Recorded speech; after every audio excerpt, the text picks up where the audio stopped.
wife had died. He had one daughter who was good and sweet, but the man was lonely and he wanted his daughter to have a mother. He married a woman who seemed very kind, but once they married, she showed her true nature. She was the most arrogant woman ever seen. She had two daughters who were both homely and vain. She hated the man's daughter and made her work all day. The man's daughter spent so much time cleaning the cinders from the kitchen fireplace, they all began to call her Cinderella. Cinderella, Cinderella, come here, look at this floor. Get the scrub brush and bucket. When you finish, start our dinner. No time to waste, young lady. Yes, ma'am. I'll have it all done this afternoon. While Cinderella scrubbed and cooked, a royal messenger arrived with a special invitation. Girls, come here. Look at what has just arrived. The prince is having a ball and we're invited. We must plan what to wear. I know he's looking for a wife. This is your big chance, girls. Excuse me, dear stepmother. The invitation is to the ladies of our house. I would like to go also. Listen to our Cinderella. What a foolish girl. People would only laugh at you. Poor Cinderella did not ask again. In truth, they kept her so busy with pressing ruffles and fixing their hair that she lacked time to think about going to the ball. At last, it is night of the ball. I just know the prince will choose one of you to be his new wife. You both look perfect. Of course, the stepsisters and stepmother looked good only because of Cinderella's hard work. Let's go. Good night, Cinderella. Don't forget to clean the kitchen before you go to bed. With those mean words, they were out the door. Cinderella began to cry. Oh dear, I wish I could. Oh, it is no use. What do you wish, my child? Goodness, who are you? I am your fairy godmother, dear. Were you wishing for something? Oh yes, my fondest wish is to go to the ball tonight. The prince has given it. Is that all? Well then you shall surely go. There is no way that I could go to the ball. I have no dress or coach, but thank you for the kind thought. Hush that fools, my dear. My dear, run into the garden and fetch the largest pumpkin you can find. Cinderella did not understand what good a pumpkin would be, but she did not want to disobey her fairy godmother. She returned with it quickly. Let's scoop it out so it is clean. Now watch what a wave of my wand will do. And with one wave, the pumpkin changed into the finest coach Cinderella had ever seen. Next we need some mice. Can you find some for me? Cinderella knew the mice hid from the cat in the haystack. She caught 6 for her fairy godmother. Perfect. Watch this. She waved her wand 6 times. The mice became 6 fine horses. Next I need a rat.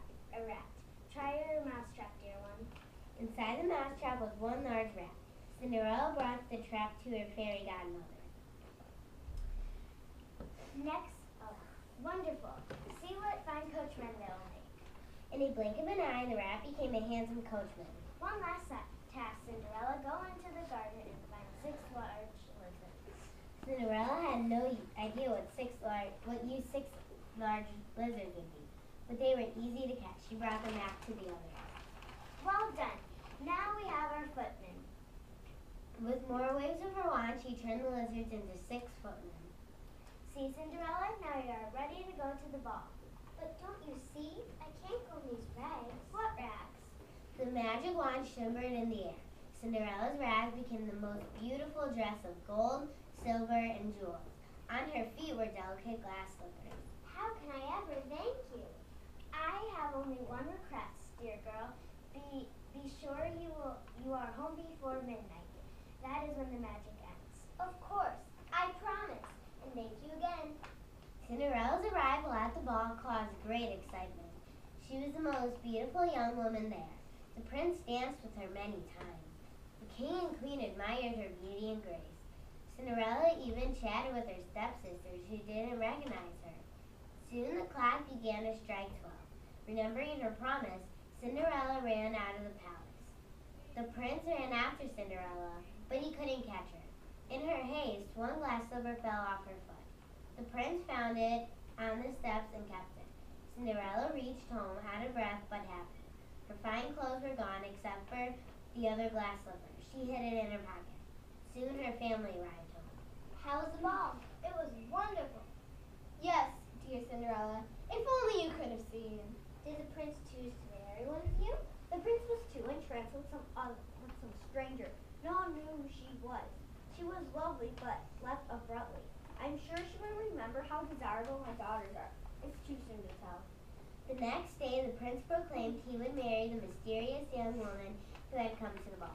The glass slipper was so small. He knew its owner would be his wife. He sent his messengers throughout the land asking every young lady to try it out. Soon they came to Cinderella's home. Let me try first. I know it will fit me. Ha! Your foot is too big. Let me try it on now. Both your feet are too big. Is there anyone else here to try? Only our kitchen girl, but the slipper won't fit her. She didn't go to the ball. The prince ordered that every young lady should try it on. Please fetch her. When Cinderella tried on the slipper, it fit her easily. Her stepmother and stepsisters were shocked. They were even more surprised when Cinderella took the other slipper from her pocket and put it on too. Then the fairy godmother appeared. With a final wave of her wand, she gave Cinderella an even more beautiful gown. It seems we have found our princess' new bride. The messengers took Cinderella back to the prince. A magnificent wedding was held soon after. Having a kind heart, Cinderella forgave her family. They joined her in the palace, and they all lived happily ever after. The end.